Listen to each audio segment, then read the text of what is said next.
ਵਾਹਿਗੁਰੂ ਜੀ ਕਾ ਖਾਲਸਾ ਵਾਹਿਗੁਰੂ ਜੀ ਕੀ ਫਤਿਹ। ਮੈਂ ਤੁਹਾਡੀ ਹੋਸਟ ਨੀਲਮ ਕੋਟ। ਮੈਂ ਟੀਵੀ 84 ਦੇ ਸਾਰੇ ਦਰਸ਼ਕਾਂ ਤੇ ਸਰੋਤਿਆਂ ਦਾ ਦਿਲੀ ਸਵਾਗਤ ਕਰਦੀ ਹਾਂ ਪ੍ਰੋਗਰਾਮ ਸੱਚੋ ਸੱਚ ਵਿੱਚ, ਜਿਹੜੇ ਇਸ ਪ੍ਰੋਗਰਾਮ ਨਾਲ ਦੇਸ਼ਾਂ ਵਿਦੇਸ਼ਾਂ ਤੋਂ ਜੁੜ ਚੁੱਕੇ ਨੇ। ਖਾਲਸਾ ਅਫੇਅਰ ਸੈਂਟਰ ਦੇ ਸੰਚਾਲਕ ਡਾਕਟਰ ਅਮਰਜੀਤ ਸਿੰਘ ਜੀ ਰੋਜ਼ਾਨਾ ਦੀ ਤਰ੍ਹਾਂ ਸਟੂਡੀਓ ਵਿੱਚ ਮੇਰੇ ਨਾਲ ਸ਼ਾਮਲ ਨੇ। ਆਓ ਨਾਲ ਮਿਲ ਕੇ ਅੱਜ ਦੇ ਅਹਿਮ ਇਸ਼ੂਜ਼ ਉੱਪਰ ਉਹਨਾਂ ਦਾ ਤਜ਼ੀਆ ਜਾਣਦੇ ਹਾਂ।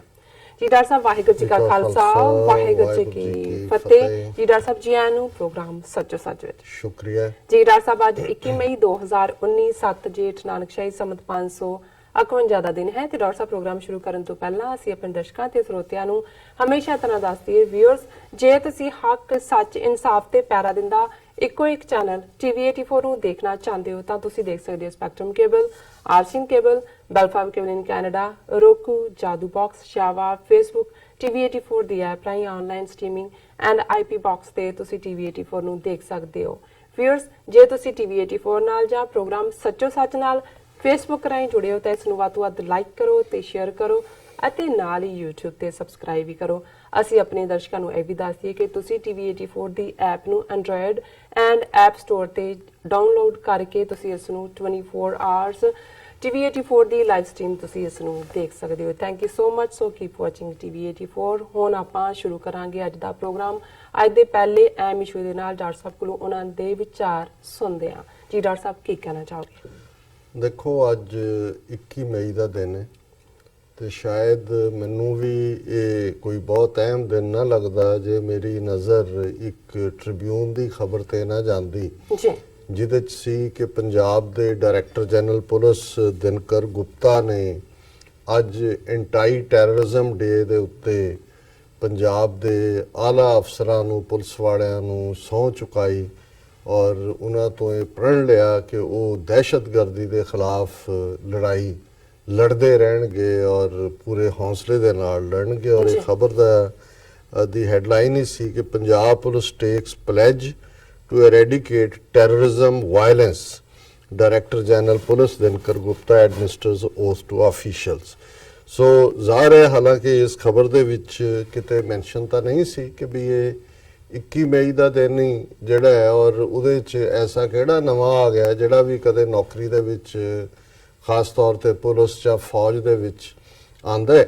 ਉਹ ਪਹਿਲੇ ਦਿਨ ਹੀ ਉਹਦੀ ਰਿਕਰੂਟਮੈਂਟ ਤੋਂ ਬਾਅਦ ਰਿਕਰੂਟ ਬਣਦਾ ਹੈ ਤੇ ਉਹ ਸਹੁੰ ਚੁੱਕਦਾ ਹੈ। ਔਰ ਇਹ ਤਾਂ ਨਹੀਂ ਹੁੰਦੀ ਕਿ ਵੀ ਤੁਸੀਂ ਬਾਰ-ਬਾਰ ਚੁੱਕੋ, ਪਰ ਇਹ ਐਸਾ ਕਿਹੜਾ ਇਹਨਾਂ ਨੇ ਪੰਜਾਬ ਦੇ ਵਿੱਚ ਜਿਹੜੀ ਖੁਦ ਸਭ ਤੋਂ ਵੱਡੀ ਦਹਿਸ਼ਤਗਰਦ ਇੰਸਟੀਟਿਊਸ਼ਨ ਹੈ ਇਸ ਵੇਲੇ ਭਾਰਤ ਦੇ ਸਾਰੇ ਸੂਬਿਆਂ ਦੇ ਵਿੱਚ ਹੀ ਪੁਲਿਸ, ਔਰ ਉਹਨਾਂ ਦੇ ਵਿੱਚ ਵੀ ਪੰਜਾਬ ਪੁਲਿਸ ਦਾ ਨੰਬਰ ਸਰੇ-ਫਰਿਸ਼ਤ ਹੈ ਸਭ ਤੋਂ ਉੱਪਰ ਹੈ। ਕਿਉਂਕਿ ਕੁਛ ਦਿਨ ਪਹਿਲਾਂ ਗੱਲ ਵੀ ਹੋ ਰਹੀ ਸੀ ਕਿ ਵੀ ਇਹ ਦੋਨੋਂ ਪਾਸਿਆਂ ਦੇ ਪੰਜਾਬ ਜਿਹੜੇ ਨੇ ਜਾਂ ਇਧਰਲਾ ਵੀ ਉਧਰਲਾ ਵੀ ਪੁਲਿਸ ਇੰਨਾ ਜ਼ੁਲਮ ਕਿਉਂ ਕਰਦੀ ਹੈ, ਇੰਨੀ ਕਰਪਟ, ਔਰ ਉਹਨਾਂ ਨੂੰ ਕੋਈ ਫਿਕਰ ਨਹੀਂ ਹੁੰਦਾ ਕਿ ਸਾਡੇ ਆਪਣੇ ਬੱਚਿਆਂ ਵਾਂਗ ਨੇ ਜਾਂ ਬੱਚੀਆਂ ਵਾਂਗ ਨੇ, ਫੜ ਕੇ ਲਿਆਉਂਦੇ ਨੇ, ਟਾਰਚਰ ਵੀ ਕਰਦੇ ਨੇ, ਹੋਰ ਵੀ ਜਿਹੜਾ ਹਰ ਕਰਪਟ ਪ੍ਰੈਕਟਿਸ ਇਹਨਾਂ ਦੇ ਵਿੱਚ ਹੈ। ਤੇ ਮੈਂ ਉਹਨਾਂ ਨੂੰ ਜਿੰਨਾ ਕੁ ਕਲੋਨੀਅਲ ਰੂਲ ਬ੍ਰਿਟਿਸ਼ ਪੀਰੀਅਡ ਦਾ ਮੈਂ ਪੜ੍ਹਿਆ, ਮੈਂ ਕਿਹਾ ਕਿ ਵੀ ਈਵਨ ਅੰਗਰੇਜ਼ਾਂ ਦੇ ਜ਼ਮਾਨੇ ਦੇ ਵਿੱਚ ਕੁਝ ਮਾਮਲਿਆਂ 'ਚ ਲਾਅ ਐਂਡ ਆਰਡਰ ਵੀ ਵਧੀਆ ਸੀ, ਲੋਕ ਸੇਫ ਮਹਿਸੂਸ ਕਰਦੇ ਸੀ। ਔਰ ਇਸ ਵੀ ਕੋਈ ਸ਼ੱਕ ਨਹੀਂ ਹੈ ਕਿ ਬਹੁਤ ਸਾਰੇ ਥਾਵਾਂ ਤੇ ਭਾਵੇਂ ਬਾਬੂ ਕਲਚਰ ਜਿਹੜਾ ਅੰਗਰੇਜ਼ਾਂ ਨੇ ਖੜਾ ਕਰ ਦਿੱਤਾ ਸੀ, ਕਲਰਕ ਬਾਬੂ ਜੀ ਉੱਥੋਂ ਹੀ ਆਇਆ। ਔਰ ਕਿਉਂਕਿ ਅੱਜ ਵੀ ਜਦੋਂ ਅਸੀਂ ਕਿਸੇ ਮਦਰਾਸੀ ਜਾਂ ਬੰਗਾਲੀ ਨੂੰ ਕਹਿੰਦੇ ਹਾਂ ਤਾਂ ਅਸੀਂ ਮਦਰਾਸੀ ਬਾਬੂ, ਬੰਗਾਲੀ ਬਾਬੂ ਕਹਿੰਦੇ, ਕਿਉਂਕਿ ਅੰਗਰੇਜ਼ਾਂ ਦੇ ਆਉਣ ਤੋਂ ਬਾਅਦ ਅੰਗਰੇਜ਼ਾਂ ਨੇ 1757 'ਚ ਪਲਾਸੀ ਦੀ ਲੜਾਈ ਤੋਂ ਬਾਅਦ ਬੰਗਾਲ ਫਤਿਹ ਕੀਤਾ ਔਰ ਜਿਹਦੇ 'ਚ ਬੰਗਾਲ, ਅੱਜ ਦਾ ਬਿਹਾਰ, ਉੜੀਸਾ ਸਾਰੇ ਸ਼ਾਮਲ ਸੀ। ਔਰ ਪਹਿਲੇ ਕਾਲਜ ਜਿਹੜੇ ਜਿਵੇਂ ਕਲਕੱਤੇ ਦੇ ਵਿੱਚ 1770 ਦੇ ਨੇੜੇ ਤੇੜੇ ਐਸਟੈਬਲਿਸ਼ ਹੋ ਗਿਆ। ਸੋ ਪੰਜਾਬ 1849 'ਚ ਬ੍ਰਿਟਿਸ਼ ਰਾਜ ਦਾ ਹਿੱਸਾ ਬਣਿਆ। ਸੋ ਜ਼ਾਹਰ ਹੈ ਕਿ ਪੰਜਾਬ ਦੇ ਵਿੱਚ ਅੰਗਰੇਜ਼ੀ ਆਉਣ ਤੋਂ ਪਹਿਲਾਂ ਔਰ ਫਿਰ 19ਵੀਂ ਸਦੀ ਦੇ ਅਖੀਰ 'ਚ ਲਾਹੌਰ ਦੇ ਵਿੱਚ ਕਾਲਜ ਖੁੱਲ੍ਹੇ। ਆਲਰੇਡੀ 200 ਸਾਲ ਪਹਿਲਾਂ ਜਿਹੜਾ ਉਹ ਭਾਰਤ ਦੇ ਵਿੱਚ ਅੰਗਰੇਜ਼ ਆ ਚੁੱਕੇ ਸੀ ਔਰ ਅੰਗਰੇਜ਼ੀ ਐਜੂਕੇਸ਼ਨ, ਔਰ ਇੱਧਰ ਕਿਉਂਕਿ ਉਹਨਾਂ ਨੇ ਫਾਰਸੀ ਨੂੰ ਖਤਮ ਕਰਨਾ ਸੀ, ਇੱਕ ਪਾਸੇ ਉਹਨਾਂ ਨੇ ਹਿੰਦੁਸਤਾਨੀ ਜਾਂ ਉਰਦੂ ਨੂੰ ਪ੍ਰਮੋਟ ਕਰਨ ਦੇ ਨਾਂ ਥੱਲੇ ਯੂਪੀ ਬਿਹਾਰ ਵਾਲੇ ਲਿਆਂਦੇ ਐਡਮਿਨਿਸਟ੍ਰੇਸ਼ਨ ਦੇ ਵਿੱਚ। ਪਰ ਜਿਹੜੇ ਸੈਂਟਰਲ ਅਦਾਰੇ ਸੀ ਉਹ ਉਹਨਾਂ ਦੇ ਪੋਸਟ ਆਫਿਸ ਹੋਣ, ਟ੍ਰੇਨਾਂ ਹੋਣ, ਰੇਲਵੇਜ਼, ਦੂਜੇ ਉੱਥੇ ਬਾਬੂ ਆ ਗਏ ਅੰਗਰੇਜ਼ੀ ਬੋਲਣ ਵਾਲੇ, ਉਹ ਬੰਗਾਲੀ ਮਦਰਾਸੀ ਸੀ ਜ਼ਿਆਦਾ।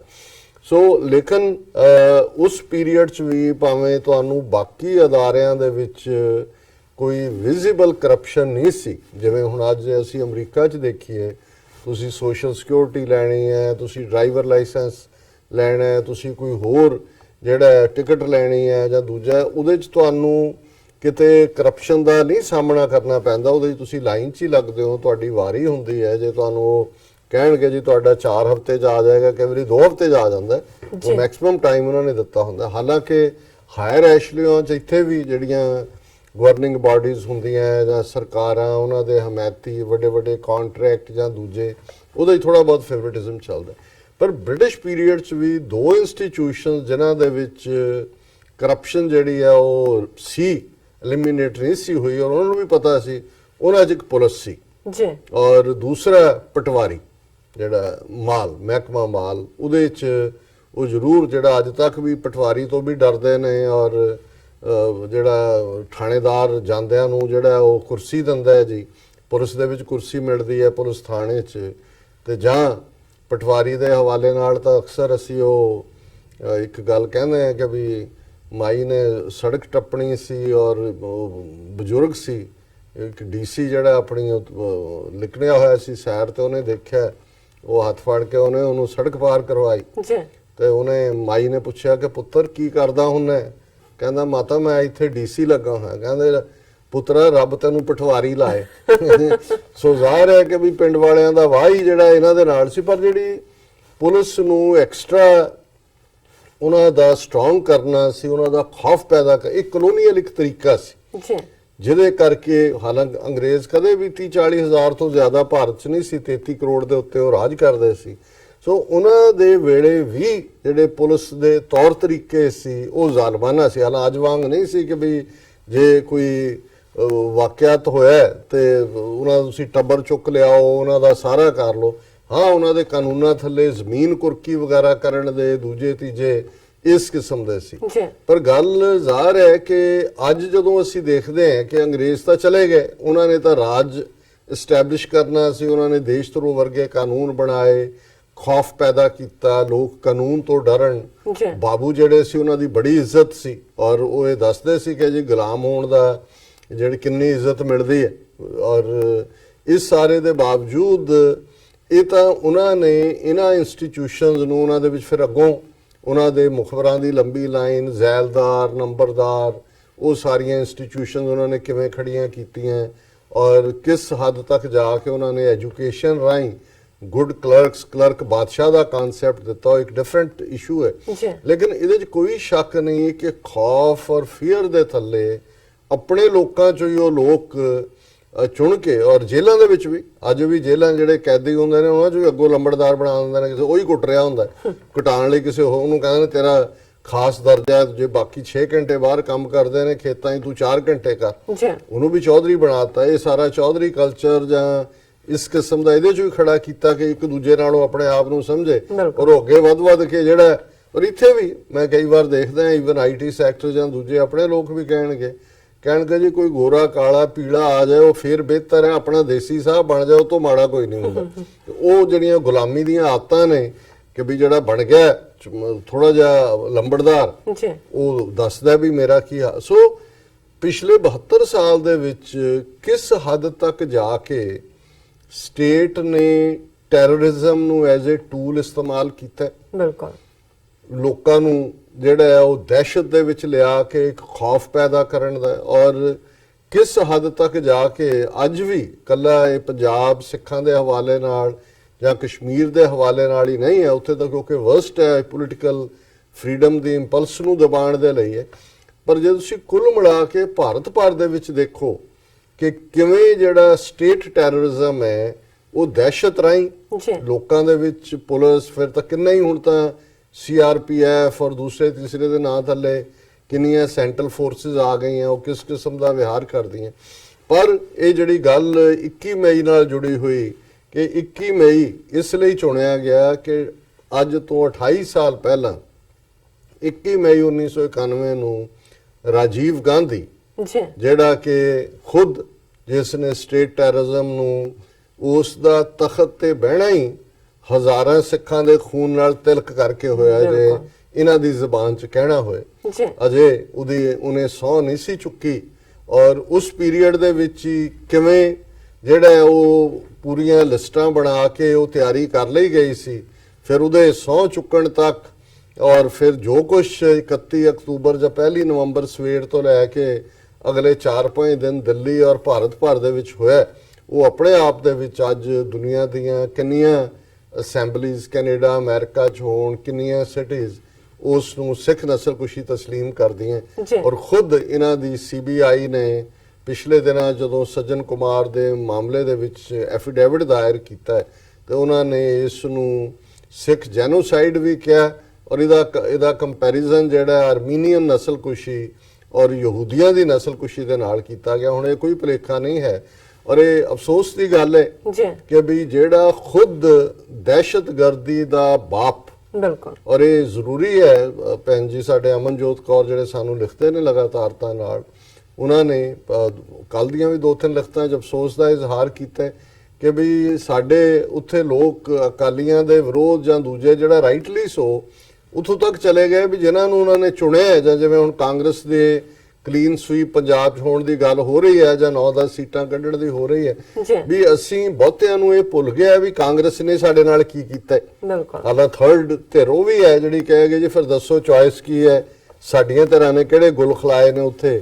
2012 'ਚ ਕਿੰਨੀ ਵੱਡੀ ਹਮਦਰਦੀ ਸੀ ਰਾਜੋਆਣਾ ਦੇ ਵੇਲੇ, ਲੋਕ ਗਲੀਆਂ 'ਚ ਸੜਕਾਂ ਤੇ ਨਿਕਲੇ ਤੇ ਕੀ ਉਹਦੇ 'ਚੋਂ ਕੱਢਿਆ।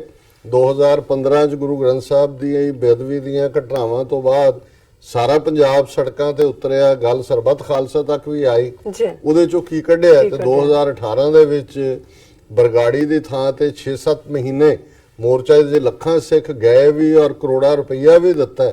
ਆਲ ਆਫ ਅ ਸਡਨ ਉਸ ਮੋਰਚੇ ਦਾ ਕੰਮ ਖਤਮ ਕਰਕੇ ਸੋ ਜ਼ਾਹਰ ਹੈ ਕਿ ਵੀ ਇਹਦੇ 'ਚ ਅੱਜ ਵੀ ਮੇਰੀ ਗੱਲ ਹੋ ਰਹੀ ਸੀ ਪੰਜਾਬ 'ਚ, ਮੈਂ ਕਿਹਾ ਜੀ ਇਹ ਲੋਕਾਂ ਨੂੰ ਦੋਸ਼ ਦੇਣਾ ਨਹੀਂ ਬਣਦਾ, ਅਸੀਂ ਦੋਸ਼ੀ ਹਾਂ, ਉੱਥੇ ਵਾਲੇ ਹੋਈਏ ਇੱਥੇ ਵਾਲੇ ਹੋਈਏ ਜਿਹੜੇ ਆਪਣੇ ਆਪ ਨੂੰ ਅਸੀਂ ਝੰਡਾ ਬਰਦਾਰ ਕਹਿੰਦੇ ਆ ਪੰਥ ਦੇ ਜਾਂ ਖਾਲਿਸਤਾਨ ਦੇ।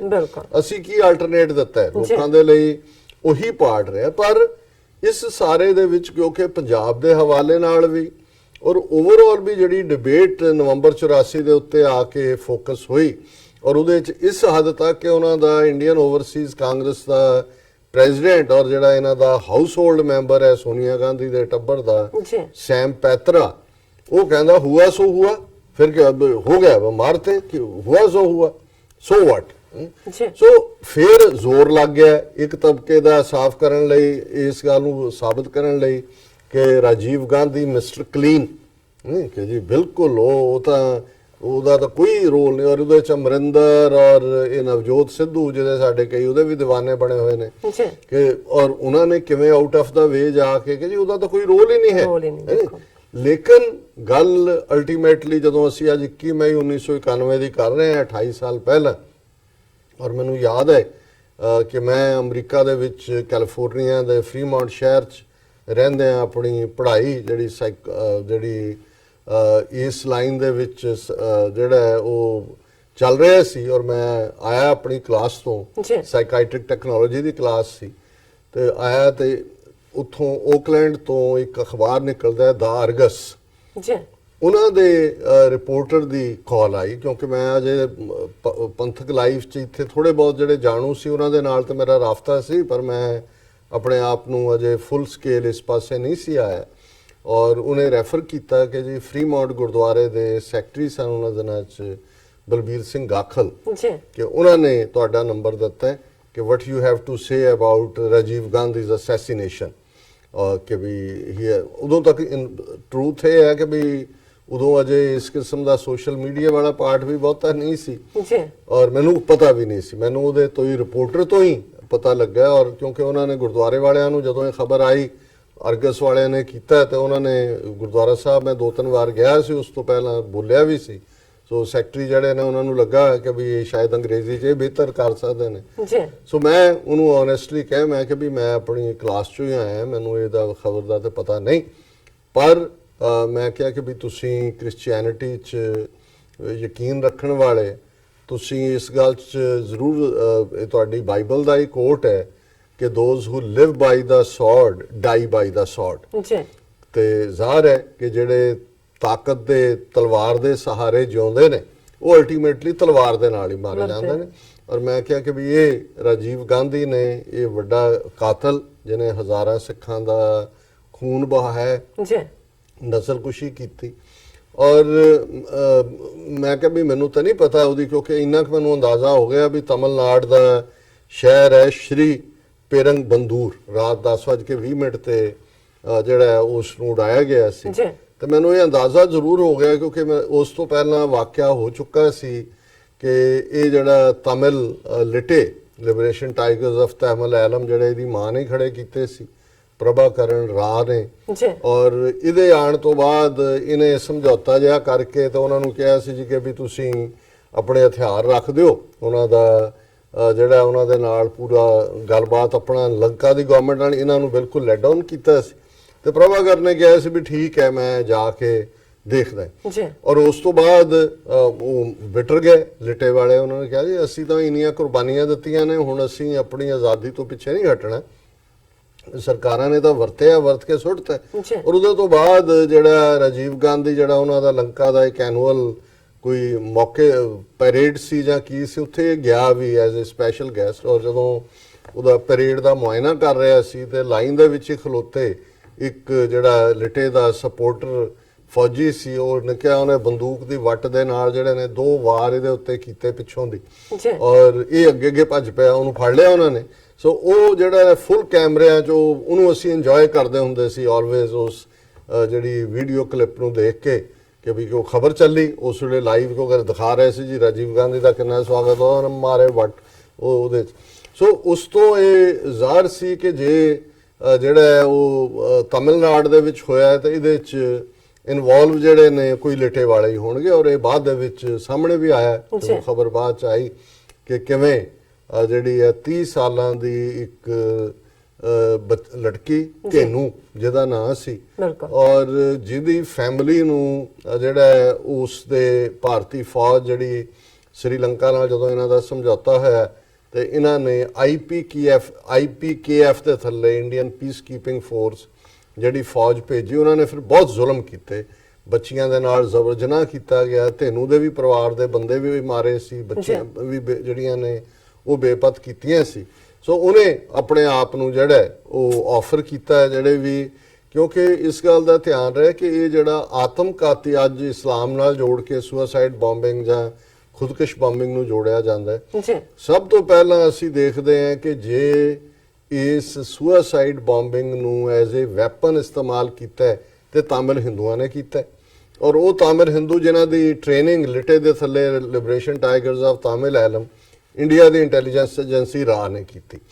ਹੁਣ ਜੇ ਕਮਲ ਹਸਨ ਤਮਿਲਨਾਡੂ ਦਾ ਉੱਭਰ ਰਿਹਾ ਜਿਹੜਾ ਪੋਲੀਟੀਸ਼ੀਅਨ ਹੈ, ਉਹ ਇਹ ਕਹਿੰਦਾ ਹੈ ਕਿ ਵੀ ਆਜ਼ਾਦ ਭਾਰਤ ਦਾ ਪਹਿਲਾ ਐਕਸਟ੍ਰੀਮਿਸਟ ਟੈਰਰਿਸਟ ਨਾਥੂਰਾਮ ਇਹਨੂੰ ਇਹ ਕਹਿੰਦੇ ਨੇ ਹੁਣ, ਨਾਥੂਰਾਮ ਗੋਡਸੇ ਸੀ, ਜਿਹਨੇ ਕਿ ਗਾਂਧੀ ਨੂੰ ਮਾਰਿਆ। ਉਹਦੇ ਖਿਲਾਫ FIR ਵੀ ਹੈ, ਰੌਲਾ ਵੀ ਹੈ, ਐਡੀਟੋਰੀਅਲ ਵੀ ਲਿਖੇ, ਭਾਵੇਂ ਉਹਨੂੰ ਐਂਟੀਸਪੇਟਰੀ ਬੇਲ ਦਿੱਤੀ ਹੈ ਤਮਿਲਨਾਡੂ ਹਾਈ ਕੋਰਟ ਨੇ। ਪਰ ਮੈਂ ਉਹਦਾ ਜੱਜ ਦੀ ਕਮੈਂਟਿੰਗ ਪੜ੍ਹ ਰਿਹਾ ਸੀ, ਉਹਨੇ ਕਿਹਾ ਜੀ ਇਹ ਨਫ਼ਰਤ ਫੈਲਾਉਣ ਵਾਲਾ ਹੈ, ਇਹ ਬਿਲਕੁਲ ਨਹੀਂ ਹੋਣਾ ਚਾਹੀਦਾ, ਦਹਿਸ਼ਤਗਰਦ ਦਾ ਕੋਈ ਮਜ਼ਹਬ ਨਹੀਂ ਹੁੰਦਾ। ਉਹ ਤੁਹਾਡੀਆਂ ਅਦਾਲਤਾਂ ਨੂੰ ਭੁੱਲ ਜਾਂਦਾ ਹੈ ਜਦੋਂ ਇਹਨਾਂ ਦੀਆਂ ਏਜੰਸੀਆਂ, ਇਹਨਾਂ ਦੇ ਜਿਹੜੇ ਸਪੈਸ਼ਲ 12 ਏਜੰਸੀਆਂ ਦਾ ਇੱਕ ਗਰੁੱਪ ਇਹਨਾਂ ਨੇ ਕ੍ਰੀਏਟ ਕੀਤਾ ਹੈ, ਜਿਹਦਾ ਅਸੀਂ ਜ਼ਿਕਰ ਕੀਤਾ ਸੀ, ਜਿਹਦੇ ਵਿੱਚ ਕਿ ਇੰਟੈਲੀਜੈਂਸ ਬਿਊਰੋ ਤੋਂ ਲੈ ਕੇ CBI ਔਰ ਉਹ ਸਾਰੇ ਗਰੁੱਪ ਸ਼ਾਮਲ ਨੇ। ਤਾਂ ਉਹਨਾਂ ਦੀ ਹੈਡਲਾਈਨ ਹੀ ਇਹ ਹੈ ਕਿ to keep tab over Islamic terrorism and Sikh terrorism. ਉਦੋਂ ਇਹਨਾਂ ਅਦਾਲਤਾਂ ਨੂੰ ਜਾਂ ਦੂਜਿਆਂ ਨੂੰ ਨਜ਼ਰ ਨਹੀਂ ਆਉਂਦਾ ਵੀ ਜੇ ਇਸਲਾਮ ਜਾਂ ਸਿੱਖੀ ਨੂੰ ਦਹਿਸ਼ਤਗਰਦੀ ਨਾਲ ਜੋੜਿਆ ਜਾਂਦਾ। ਸੋ ਜ਼ਾਹਰ ਹੈ ਕਿ ਆਜ਼ਾਦ ਭਾਰਤ ਦਾ ਪਹਿਲਾ ਦਹਿਸ਼ਤਗਰਦ ਵੀ ਇੱਕ ਹਿੰਦੂਤਵਾਦੀ ਆਈਡੀਓਲੋਜੀ 'ਚ ਯਕੀਨ ਰੱਖਣ ਵਾਲਾ ਨਾਥੂਰਾਮ ਗੋਡਸੇ, ਜਿਹੜਾ ਅੱਜ ਵੀ ਇਹਨਾਂ ਦਾ ਹੀਰੋ ਹੈ। ਉਹਦਾ ਮੰਦਿਰ ਬਣਾਉਣ ਨੂੰ ਵੀ ਜਾਂਦੇ ਨੇ, ਉਸ ਦਾ ਦਿਨ ਵੀ ਮਨਾਉਂਦੇ ਨੇ। ਤੇ ਜੇ ਖੁਦਕਸ਼ ਬੰਬਰ ਜਾਂ ਇਹ ਸੁਸਾਈਡ ਬੰਬਿੰਗ ਦਾ ਸਾਰਾ ਕਲਚਰ ਜਿਹੜਾ ਉਸ ਖਿੱਤੇ ਦੇ ਵਿੱਚ ਨਹੀਂ ਦੁਨੀਆ ਦੀ ਹਿਸਟਰੀ ਦੇ ਵਿੱਚ ਲਿਆਂਦਾ ਤੇ ਇਹ ਲਿਟੇ ਦੇ ਉਹਨਾਂ ਹਿੰਦੂ ਫਾਈਟਰ ਮੁੰਡੇ ਜਾਂ ਕੁੜੀਆਂ ਨੇ ਲਿਆਂਦਾ ਜਿਨ੍ਹਾਂ ਨੂੰ ਟ੍ਰੇਨ ਰਾ ਕਰ ਰਹੀ ਸੀ।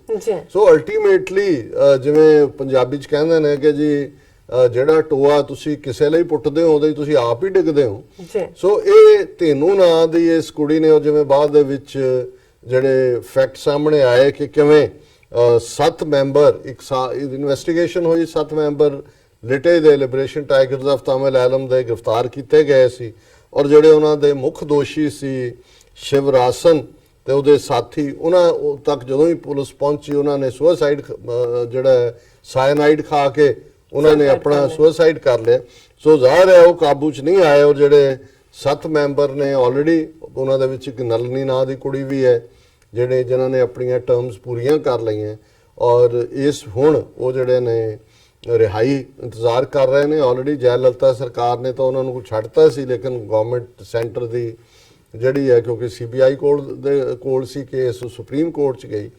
ਪਰ ਮੈਂ ਦੇਖ ਰਿਹਾ ਵੀ ਪੰਜਾਬ ਦੇ ਹਵਾਲੇ ਨਾਲ ਅੱਜ ਵੀ ਜਦੋਂ ਗੱਲ ਹੁੰਦੀ ਹੈ ਤੇ ਜੇ ਨਵੰਬਰ 84 ਦੀ ਸਿੱਖ ਨਸਲਕੁਸ਼ੀ ਦੀ ਗੱਲ ਹੁੰਦੀ ਹੈ ਤੇ ਉਹਨੂੰ ਨਾਲ ਦੀ ਨਾਲ ਜਿਹੜਾ ਹੈ ਉਹ ਸਿੱਖ ਆਤੰਕਵਾਦ ਨਾਲ ਜੋੜ ਦਿੱਤਾ ਜਾਂਦਾ ਹੈ, ਸੰਤ ਪਿੰਡਾਂ ਵਾਲੇ ਨਾਲ ਜੋੜ ਦਿੱਤਾ ਜਾਂਦਾ ਹੈ, ਬੇਅੰਤ ਸਿੰਘ ਸਤਵੰਤ ਸਿੰਘ ਨੂੰ ਵੀ ਉਸ ਲੈਵਲ ਦੇ ਉੱਤੇ ਲਿਆ ਕੇ ਖੜਾ ਕਰ ਦਿੱਤਾ ਜਾਂਦਾ ਹੈ। ਬਿਲਕੁਲ। ਪਰ ਜਿੱਥੇ ਤਮਿਲਨਾਡੂ ਦੇ ਵਿੱਚ ਇਹ ਵਾਕਿਆ ਹੋਇਆ ਹੈ, ਜਿਹੜੇ ਹੁਣ 7 ਜਿਨ੍ਹਾਂ ਦੀ ਰਿਲੀਜ਼ ਦੇ ਲਈ ਇਵਨ ਤਮਿਲਨਾਡੂ ਗਵਰਨਮੈਂਟ ਨੇ ਜਿਹੜਾ ਉਹ ਆਪਣੀ ਹਰੀ ਝੰਡੀ ਦਿੱਤੀ ਹੋਈ ਹੈ, ਜਦੋਂ ਇਹ ਸਾਰੇ ਜਿਨ੍ਹਾਂ ਦੇ ਵਿੱਚ ਮੋਦੀ ਸਮੇਤ ਕਾਂਗਰਸ ਦੇ ਜਾਂ ਦੂਜੇ ਜਾਂਦੇ ਨੇ, ਉੱਥੇ ਤਾਂ ਇਹ ਗੱਲ ਨਹੀਂ ਕਰਦੇ ਹੈ ਦਹਿਸ਼ਤਗਰਦੀ ਦੀ ਕਿ ਰਾਜੀਵ ਗਾਂਧੀ ਦਹਿਸ਼ਤਗਰਦੀ ਦੀ ਭੇਟ ਚੜਿਆ।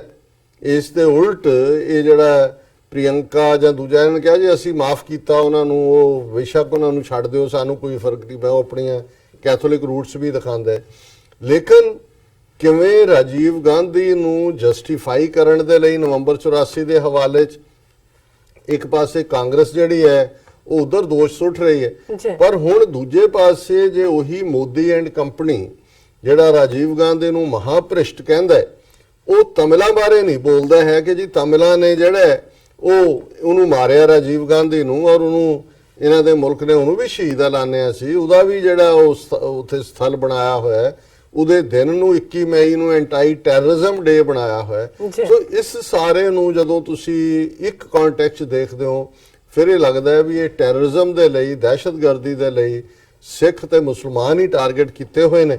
ਔਰ ਇਸ ਸਾਰੇ ਦੇ ਵਿੱਚ ਗੱਲ ਇਹ ਨਹੀਂ ਹੈ, ਗੱਲ ਤਾਂ ਜਿਹੜੀ ਦਹਿਸ਼ਤਗਰਦੀ ਨਹੀਂ ਹੈ, ਉਹਦੇ 'ਚ ਜੌਨ ਐਫ ਕੈਨੇਡੀ ਜਦੋਂ ਉਹਦਾ ਅਸੈਸੀਨੇਸ਼ਨ ਹੋਈ ਡਾਲਸ ਟੈਕਸਾਸ ਦੇ ਵਿੱਚ, ਮੈਂ ਉਹ ਸਪੌਟ ਵੀ ਦੇਖਿਆ ਜਿੱਥੋਂ ਕਿ ਉਹ ਗੋਲੀ ਚਲਾਈ ਗਈ, ਤੇ ਉਹਨੇ ਆਪਣੇ ਮੌਤ ਤੋਂ ਕੁਝ ਘੰਟੇ ਪਹਿਲਾਂ ਕਿਹਾ ਸੀ, ਉਹਨੂੰ ਪੁੱਛਿਆ ਪੱਤਰਕਾਰ ਨੇ ਜੀ ਕੀ ਤੁਹਾਡੀ ਜਾਨ ਨੂੰ ਕੋਈ ਖਤਰਾ, ਉਹ ਕਹਿੰਦਾ ਜੀ ਕੋਈ ਵੀ ਪ੍ਰੈਜ਼ੀਡੈਂਟ ਹੋਏ ਜਾਂ ਕੋਈ ਮਹਿਫੂਜ਼ ਨਹੀਂ ਹੁੰਦਾ, ਜੇ ਮਾਰਨ ਵਾਲਾ ਇਹ ਮਿੱਥ ਕੇ ਆ ਜਾਏ ਵੀ ਉਹਨੇ ਮਰਨਾ, ਉਹਨੂੰ ਮਰਨ ਤੋਂ ਡਰ, ਫਿਰ ਕੋਈ ਦੁਨੀਆ ਦੇ ਵਿੱਚ ਕੋਈ ਸਿਕਿਉਰਿਟੀ ਨਹੀਂ ਹੈ। ਅੱਜ ਵੀ ਤੁਸੀਂ Z ਸਿਕਿਉਰਿਟੀ ਕਹੋ ਕਿ Y ਸਿਕਿਉਰਿਟੀ ਕਹੋ ਕਿ X ਸਿਕਿਉਰਿਟੀ ਕਹੋ, ਜਿਹੜਾ ਮਰਨ ਤੇ ਆ ਗਿਆ, ਹੁਣ ਮਰਨ ਤੇ ਕੌਣ ਆਂਦਾ ਹੈ ਜਿਹਨੂੰ, ਔਰ ਜੇ ਉਸ ਕੁੜੀ ਨੇ ਆਪਣੇ ਆਪ ਦਾ ਐਂਡ ਕੀਤਾ ਉਹਦੇ ਸੁਸਾਈਡ ਬੰਬਿੰਗ ਬੈਲਟ ਦੇ ਨਾਲ, ਤੇ ਜ਼ਾਹਰ ਹੈ ਕਿ ਵੀ ਇਹਦੇ ਲਈ ਗੱਲ ਇੰਡੀਵਿਜੂਅਲ ਟੈਰਰਿਜ਼ਮ ਕੰਡੈਮਨੇਬਲ ਹੈ। ਅਸੀਂ ਸਮਝਦੇ ਹਾਂ ਵੀ ਦਹਿਸ਼ਤਗਰਦੀ ਕਿਸੇ ਵੀ ਫਾਰਮ 'ਚ, ਔਰ ਇਹ ਨਹੀਂ ਹੁੰਦਾ ਜੇ ਰਾਜੀਵ ਗਾਂਧੀ ਮਾਰਿਆ ਗਿਆ ਉਹਦੇ ਨਾਲ ਹੋਰ ਕਿੰਨੇ ਮਾਰੇ ਗਏ ਜੀ, ਉਸ ਦਾ ਜਿਹੜਾ ਸਿਕਿਉਰਿਟੀ ਦਾ ਮੇਨ ਇੰਚਾਰਜ ਸੀ, ਹੋਰ ਇੱਕ ਦੋ ਪੱਤਰਕਾਰ ਵੀ,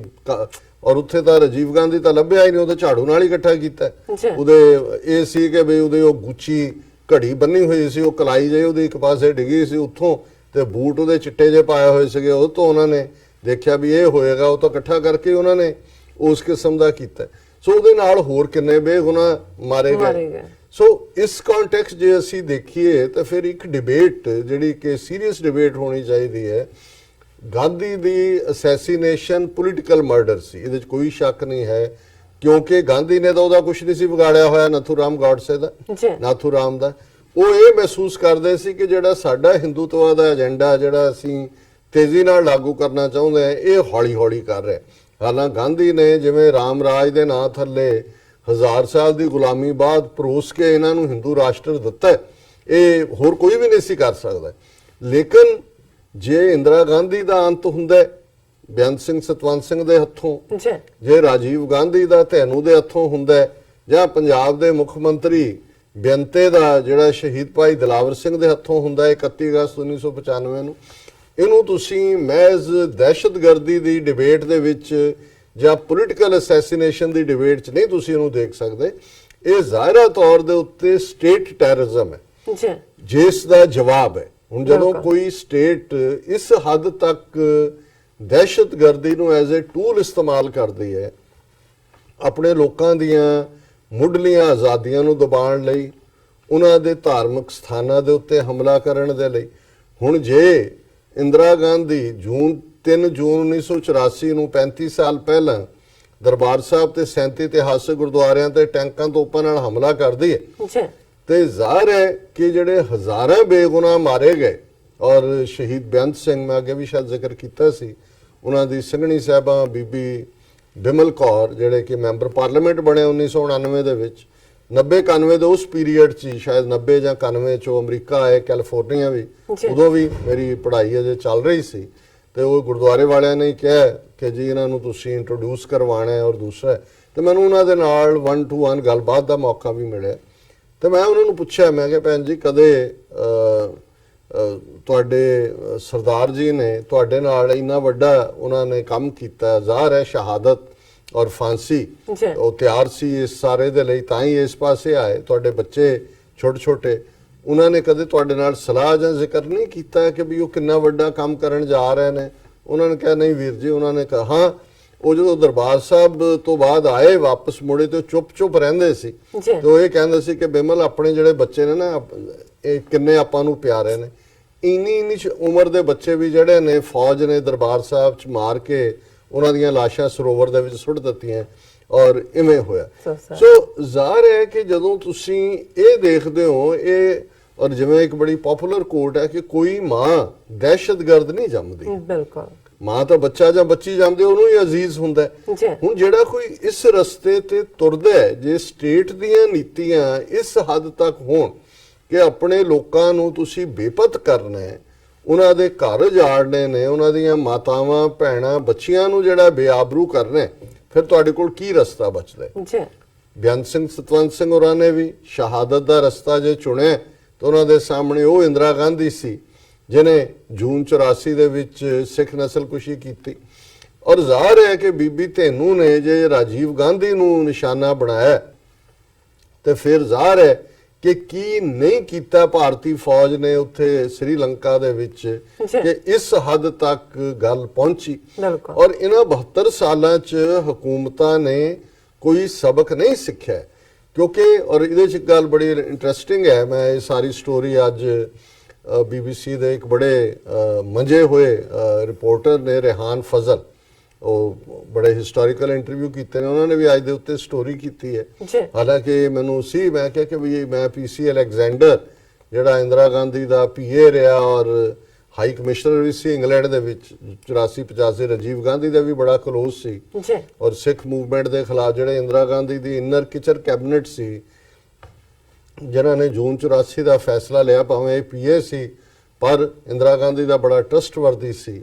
ਉਹਨੇ ਜਿਹੜਾ ਉਹ ਕਾਫੀ ਪ੍ਰਣਾਬ ਮੁਖਰਜੀ, ਚਿਦੰਬਰਮ, ਅਰੁਣ ਸਿੰਘ, ਅਰੁਣ ਨਹਿਰੂ, ਇਹ ਸਾਰੇ ਸਿੱਖ ਕਾਤਲ ਗੈਂਗ ਹੈ। ਔਰ ਇਹਨੇ PC ਅਲੈਗਜ਼ੈਂਡਰ ਨੇ ਕਿਤਾਬ ਵੀ ਲਿਖੀ ਮਾਈ ਡੇਜ਼ ਵਿਦ ਇੰਦਰਾ ਗਾਂਧੀ ਔਰ ਮੈਨੂੰ ਵੀ ਪੜ੍ਹਨ ਦਾ ਮੌਕਾ ਮਿਲਿਆ। ਹੁਣ ਉਹਦੇ 'ਚ ਉਹਨੇ ਇੱਕ ਵਾਕਿਆ ਲਿਖਿਆ ਔਰ ਜਿਹਦੇ ਤੋਂ ਜਦੋਂ ਇਹ ਹੁੰਦਾ ਹੈ ਕਿ ਵੀ ਰਾਜੀਵ ਗਾਂਧੀ ਦੇ ਖਿਲਾਫ ਦੱਸੋ ਜੀ ਕਿਹੜਾ ਐਵੀਡੈਂਸ ਹੈ, ਕੀ ਹੈ ਐਵੀਡੈਂਸ, ਤਾਂ ਹਜ਼ਾਰਾਂ ਵਿਧਵਾਵਾਂ ਬੈਠੀਆਂ, ਜੇ ਉਹਨੇ ਨਹੀਂ ਕੀਤਾ ਤਾਂ ਕਿਹਨੇ ਕੀਤਾ? 4 ਦਿਨ ਫੌਜ ਕਿੱਥੇ ਸੀ? ਦਿੱਲੀ ਦਾ ਕਮਿਸ਼ਨਰ ਤੋਂ ਲੈ ਕੇ ਦੂਜੇ ਤੱਕ, ਔਰ ਤਰਲੇ ਲੈ ਰਹੇ ਸੀ ਜਨਰਲ ਅਰੋੜਾ, ਦੂਜੇ ਤੀਜੇ ਜਾ ਕੇ ਡੈਲੀਗੇਸ਼ਨ ਲੈ ਕੇ, ਨਰਸਿਮਹਾ ਰਾਓ ਹੋਮ ਮਿਨਿਸਟਰ ਹੈ। ਲੇਕਿਨ ਜਿਹੜੀ ਗੱਲ ਇਸ ਗੱਲ ਦਾ ਸਬੂਤ ਹੈ ਕਿ ਰਾਜੀਵ ਗਾਂਧੀ ਨੂੰ ਵੀ ਆਪਣੀ ਮੌਤ ਨਜ਼ਰ ਆ ਰਹੀ ਸੀ ਸਿੱਖਾਂ ਦੇ ਹੱਥੋਂ। ਇਹ ਤਾਂ ਵੱਖਰੀ ਗੱਲ ਹੈ ਵੀ ਉਹਨੇ ਬਾਅਦ 'ਚ ਐਸੀ ਨੀਤੀ ਅਪਣਾਈ ਕਿ ਉਹ ਅਲਟੀਮੇਟਲੀ ਜਿਹੜਾ ਉਹ ਤਮਿਲਾਂ ਦੇ ਕੋਲ ਚਲਾ ਗਿਆ ਹੈ ਇਸ ਸਜ਼ਾ ਦੇਣ ਦਾ ਕੰਮ। ਹੁਣ ਇਹਨੇ PC ਅਲੈਗਜ਼ੈਂਡਰ ਨੇ ਮਾਈ ਡੇਜ਼ ਵਿਦ ਇੰਦਰਾ ਗਾਂਧੀ ਦੇ ਵਿੱਚ ਉਹਨੇ ਲਿਖਿਆ ਕਿ ਵੀ ਮੈਨੂੰ ਜਿਉਂ ਹੀ ਪਤਾ ਲੱਗਾ ਕਿ ਵੀ ਇੰਦਰਾ ਗਾਂਧੀ ਜਿਹੜੀ ਹੈ ਏਮਸ ਦੇ ਵਿੱਚ ਹੈ ਔਰ ਕਿਉਂਕਿ ਮਾਰਨ ਤੋਂ ਬਾਅਦ ਜਦੋਂ ਉਹਨੂੰ ਗੋਲੀਆਂ ਸਵੇਰ ਦੇ ਵੇਲੇ ਲੱਗੀਆਂ, ਹਸਪੀਟਲ ਆਏ ਔਰ India institute of medical sciences ਦੇ ਵਿੱਚ, ਔਰ ਉਸ ਸਾਰੇ ਦੇ ਵਿੱਚ ਜਿਹੜਾ ਇਹ ਕਹਿੰਦਾ ਵੀ ਮੈਂ ਵੀ ਪਹੁੰਚਿਆ ਔਰ ਉੱਥੇ ਉਹਦੇ ਵਿੱਚ ਕੋਰੀਡੋਰ ਦੇ ਵਿੱਚ ਅੰਦਰ ਉਹਦੀ ਡੈੱਡ ਬਾਡੀ ਸੀ ਔਰ ਚੱਲ ਰਿਹਾ ਸੀ ਰਾਜੀਵ ਗਾਂਧੀ ਔਰ ਸੋਨੀਆ ਗਾਂਧੀ ਆਪਸ ਦੇ ਵਿੱਚ ਝਗੜ ਰਹੇ ਸੀ ਜੀ। ਹੁਣ ਝਗੜੇ ਦਾ ਕੀ ਸੀ, ਉਹਨੇ ਕਿਹਾ ਵੀ ਰਾਜੀਵ ਗਾਂਧੀ ਸੋਨੀਆ ਨੂੰ ਇਹ ਕਹਿ ਰਿਹਾ ਸੀ ਕਿ ਮੇਰੇ ਸਾਥੀ ਪਾਰਟੀ ਚਾਹੁੰਦੀ ਹੈ ਕਿ ਮੈਂ ਪ੍ਰਧਾਨ ਮੰਤਰੀ ਦੇ ਅਹੁਦੇ ਦੀ ਜਿਹੜੀ ਹੈ ਉਹ ਸਹੁੰ ਚੁੱਕਾਂ, ਮੈਂ ਹਲਫ ਲਵਾਂ। ਜੀ ਤੇ ਸੋਨੀਆ ਉਹਨੂੰ ਕਹਿ ਰਹੀ ਸੀ ਹਰਗਿਜ਼ ਨਹੀਂ, ਹਰਗਿਜ਼ ਨਹੀਂ। ਇਹ ਜਿਹੜਾ ਹੈ ਉਹਦੇ ਪੀਸੀ ਅਲੈਗਜ਼ੈਂਡਰ ਦੀ ਕਿਤਾਬ ਕਹਿ ਰਹੀ ਸੀ ਨਹੀਂ ਤੂੰ ਪ੍ਰਧਾਨ ਮੰਤਰੀ ਨਹੀਂ ਬਣਨਾ, ਹਰਗਿਜ਼ ਨਹੀਂ, ਹਰਗਿਜ਼ ਨਹੀਂ, ਉਹ ਤੈਨੂੰ ਵੀ ਮਾਰ ਦੇਣਗੇ। ਜੀ ਹੁਣ ਮਤਲਬ ਇਹ ਸੋਨੀਆ, ਹੁਣ ਉਹ ਉਦੋਂ ਅਜੇ ਤਾਮਿਲ ਫੈਕਟਰ ਤਾਂ ਸਾਹਮਣੇ ਨਹੀਂ ਸੀ ਆਇਆ, ਸੋ ਜ਼ਾਹਿਰ ਹੈ ਕਿ ਵੀ ਜਿਨ੍ਹਾਂ ਨੇ ਇੰਦਰਾ ਗਾਂਧੀ ਨੂੰ ਮਾਰਿਆ ਉਹਨਾਂ ਨਾਲ ਜੋ ਇਹ ਸ਼ੁਰੂ ਹੋ ਗਿਆ ਸੀ ਕੰਮ, ਉਹ ਉੱਥੋਂ ਹੀ ਉਹਨੇ ਕਿਹਾ ਉਹ ਤੈਨੂੰ ਵੀ ਮਾਰ ਦੇਣਗੇ। ਰਾਜੀਵ ਦਾ ਜਵਾਬ ਸੀ ਮੇਰੇ ਕੋਲ ਹੋਰ ਕੋਈ ਚਾਰਾ ਨਹੀਂ, ਮੈਂ ਤੇ ਵੈਸੇ ਵੀ ਮਾਰਿਆ ਜਾਵਾਂਗਾ। ਓ ਮਾਈ ਗॉड। ਹੁਣ ਕਿਉਂਕਿ ਜੂਨ 84 ਦੇ ਉਸ ਦੌਰ ਦੇ ਵਿੱਚ ਵੀ ਰਾਜੀਵ ਗਾਂਧੀ ਦਾ ਪੂਰਾ ਰੋਲ ਸੀ ਕਿ ਉਹ ਬਹੁਤਿਆਂ ਨੂੰ ਲੱਗਦਾ ਜੀ ਪ੍ਰਧਾਨ ਮੰਤਰੀ, ਉਸ ਤੋਂ ਪਹਿਲਾਂ ਉਹ ਕਾਂਗਰਸ ਦਾ ਵਾਈਸ ਪ੍ਰੈਜ਼ੀਡੈਂਟ ਵੀ ਸੀ, ਜੀ ਦੂਤ ਵੀ ਸੀ। ਹਮਲੇ ਤੋਂ ਇੱਕ ਹਫ਼ਤਾ ਪਹਿਲਾਂ ਉਹ ਸ਼ਿਮਲੇ ਜਾਂਦੇ ਆ, ਚੰਡੀਗੜ੍ਹ ਰੁਕਦਾ ਹੈ ਔਰ ਉਹ ਬਿਆਨ ਦਿੰਦਾ ਹੈ ਕਿ ਜੀ ਸੰਤ ਭਿੰਡਰਾਂਵਾਲੇ ਤਾਂ ਇੱਕ ਧਾਰਮਿਕ ਸ਼ਖਸੀਅਤ ਨੇ। ਸੋ ਜਿੰਨੇ ਜੂਨ ਚ ਇਹ ਜਿਹੜਾ, ਕਿਉਂਕਿ ਨਵੰਬਰ 84 ਤੇ ਇੰਨਾ ਸਟ੍ਰੈਸ ਹੁੰਦਾ ਹੈ ਕਿ ਜੂਨ 84 ਚ ਰਾਜੀਵ ਗਾਂਧੀ ਦਾ ਕੀ ਰੋਲ ਸੀ ਇਹ ਬਹੁਤੇ ਭੁੱਲ ਜਾਂਦੇ ਨੇ। ਜੀ ਜੂਨ 84 ਦੇ ਘੱਲੂਘਾਰੇ ਚ ਵੀ ਰਾਜੀਵ ਗਾਂਧੀ ਔਰ ਜਿਨ੍ਹਾਂ ਦੀ ਮੈਂ ਉਹ ਸਾਰੀ ਜਿਹੜੀ ਕਾਤਲ ਗੈਂਗ ਦਾ ਨਾਂ ਲਿਆ ਉਹਨਾਂ ਦਾ ਬਰਾਬਰ ਦਾ ਰੋਲ ਸੀ। ਤੇ ਇੰਦਰਾ ਗਾਂਧੀ ਦੇ ਮਾਰੇ ਜਾਣ ਤੋਂ ਬਾਅਦ ਇਹ ਹੁਣ 31 ਅਕਤੂਬਰ ਸ਼ਾਮ ਦੀ ਗੱਲ ਉਹ ਕਹਿ ਰਿਹਾ ਕਿ ਮੈਂ ਤਾਂ ਵੈਸੇ ਵੀ ਮਾਰਿਆ ਜਾਣਾ, ਉਹ ਵੀ ਕਹਿ ਰਹੇ ਮੈਨੂੰ ਉਹ ਨਹੀਂ ਛੱਡਣਗੇ, ਮੈਨੂੰ ਨਹੀਂ ਛੱਡਣਗੇ। ਹੁਣ ਜਦੋਂ ਤੁਸੀਂ ਸਟੇਟ ਟੈਰਰਿਜ਼ਮ ਕਰਨ ਵਾਲਿਆਂ ਨੂੰ ਇਸ ਗੱਲ ਦਾ ਧਿਆਨ ਰਹਿਣਾ ਚਾਹੀਦਾ ਹੈ ਕਿ ਅਲਟੀਮੇਟਲੀ ਗੱਲ ਕਿੱਧਰ ਨੂੰ ਜਾਂਦੀ ਹੈ। ਔਰ ਜਦੋਂ ਅੱਜ ਅਸੀਂ ਇਹ ਗੱਲ ਕਰ ਰਹੇ ਹਾਂ, ਅਰੁਣਾਚਲ ਦੇ ਹਵਾਲੇ ਨਾਲ ਖਬਰ ਸੀ ਕਿ ਅਰੁਣਾਚਲ ਦੇ ਵਿੱਚ ਹਮਲਾ ਹੋਇਆ ਔਰ ਨੈਸ਼ਨਲ ਪੀਪਲਜ਼ ਪਾਰਟੀ ਦਾ ਐਮਐਲਏ ਤਰੰਗੋ ਆਪ ਤੇ ਉਹਦੇ ਨਾਲ 11 ਹੋਰ ਲੋਕ ਮਾਰੇ ਗਏ, ਜਿਹੜਾ ਉਹਨਾਂ ਨੇ ਐਂਬੁਸ਼ ਕੀਤਾ ਜਿਹੜੇ ਗੁਰਿੱਲੇ ਨੇ। ਹੁਣ ਜ਼ਾਹਰ ਹੈ ਕਿ ਅਰੁਣਾਚਲ ਨੂੰ ਕਿਵੇਂ ਇਹਨਾਂ ਨੇ ਜਿਹੜਾ ਕਿ ਚੀਨ, ਜਿਹਦੇ ਤੇ ਚੀਨ ਦਾ ਦਾਵਾ ਵੀ ਹੈ, ਉੱਥੇ ਕਿੰਨੇ ਜ਼ੁਲਮ, ਨਾਰਥ ਈਸਟ ਦੇ ਵਿੱਚ ਤਾਂ ਹੁਣ ਤੱਕ ਵੀ ਉੱਥੇ ਜੇ ਕਿਸੇ ਫੋਰਨਰ ਨੇ ਜਾਣਾ ਉਹ ਪਰਮਿਸ਼ਨ ਲੈ ਕੇ ਜਾ ਸਕਦੇ ਨੇ, ਉਹ ਫੌਜ ਦੇ ਹਵਾਲੇ ਹੀ ਹੈ। ਹੁਣ ਤੁਸੀਂ ਕਿਵੇਂ, ਔਰ ਅਜੇ ਕੁਝ ਦਿਨ ਪਹਿਲਾਂ ਸੀ ਕਿ ਵੀ ਕਿਵੇਂ ਮਹਾਰਾਸ਼ਟਰ ਦੇ ਵਿੱਚ ਕਿੰਨੇ 25 ਕੇ 30 ਉਹਨਾਂ ਨੇ ਸੀਆਰਪੀਐਫ ਦੇ ਬੰਦੇ ਉਡਾਏ, ਨਕਸਲਵਾਦੀਆਂ ਨੇ। ਪਹਿਲਾਂ ਉਹਨਾਂ ਨੇ ਵੈਨਸ ਨੂੰ ਉਹਨਾਂ ਦੀ ਅੱਗ ਲਾਈ, ਫਿਰ ਜਦੋਂ ਉਹਨਾਂ ਦੀ ਪਹੁੰਚੇ ਇਹ ਸੀਆਰਪੀ ਉਹ ਉਡਾਤੇ। ਹੁਣ ਜਦੋਂ ਅਸੀਂ ਸਟੇਟ ਟੈਰਰਿਜ਼ਮ ਦੀ ਗੱਲ ਕਰਦੇ ਹਾਂ, ਕੁਝ ਖਬਰਾਂ ਇੰਨੀਆਂ ਕਿ ਤੇਜ਼ੀ ਦੇ ਨਾਲ ਹੁੰਦੀਆਂ ਨੇ, ਉਹਨਾਂ ਸਾਰਿਆਂ ਨਾਲ ਅਸੀਂ ਇਨਸਾਫ ਨਹੀਂ ਕਰ ਸਕਦੇ। ਹੁਣ ਜੰਮੂ ਕਸ਼ਮੀਰ 'ਚ ਫੌਜ ਕੀ ਕਰ ਰਹੀ ਹੈ ਜੀ, ਔਰ ਅੱਜ ਹੀ ਇੱਕ ਡੀਟੇਲ ਰਿਪੋਰਟ ਜਿਹੜੀ ਕਿ association of parents of disappeared persons and Jammu Kashmir coalition of civil society ਨੇ ਜਿਹੜੀ ਹੈ ਪਹਿਲੀ ਕੰਪਰੈਹੈਂਸਿਵ ਰਿਪੋਰਟ ਰਿਲੀਜ਼ ਕੀਤੀ ਹੈ, ਜਿਹੜੀ ਬੜੀ ਡਿਟੇਲ 'ਚ ਹੈ। ਔਰ ਉਹਦੇ 'ਚ ਉਹਨਾਂ ਨੇ ਕਿਹਾ ਕਿ ਵੀ ਜੋ ਕੁਝ ਚੱਲ ਰਿਹਾ ਹੈ due to legal, political and moral impunity extended to the armed forces, not a single prosecution has taken place in any case of human rights violations in Jammu and Kashmir। ਕਿ ਇੰਨੀਆਂ human rights violations, fake killings ਦੂਜੀਆਂ ਹੋ ਰਹੀਆਂ ਨੇ, ਪਰ ਕਿਉਂਕਿ armed forces special powers act ਉੱਥੇ implement ਹੈ, ਕਿਸੇ ਦੇ ਖਿਲਾਫ ਕੋਈ ਪ੍ਰੋਸੀਕਿਊਸ਼ਨ ਨਹੀਂ ਹੈ। ਫਿਰ despite global attention and condemnation of torture following exposes of indiscriminate torture practiced in Guantanamo Bay and Abu Ghraib prisons, torture remains hidden in Jammu and Kashmir, where tens of thousands of civilians has been subjected to it. Where tens of thousands, ਹਜ਼ਾਰਾਂ civilian ਜਿਹੜੇ ਨੇ ਉਹ ਉੱਥੇ ਫੌਜ ਦੇ torture ਦਾ ਜਿਹੜਾ ਸ਼ਿਕਾਰ ਹੋ ਰਹੇ ਨੇ। ਔਰ ਇਹਦੇ ਚ ਰਿਪੋਰਟ ਚ ਉਹਨਾਂ ਨੇ forms of torture documented in the report, ਵੀ ਕਿਹੜੇ ਕਿਹੜੇ ਤਰੀਕੇ ਨੇ ਟਾਰਚਰ ਦੇ। stripping detainees naked, 442 ਕੇਸਾਂ ਦੀ ਉਹਨਾਂ ਨੇ ਡੀਟੇਲ ਕੇਸ ਸਟੱਡੀ ਦਿੱਤੀ ਹੈ।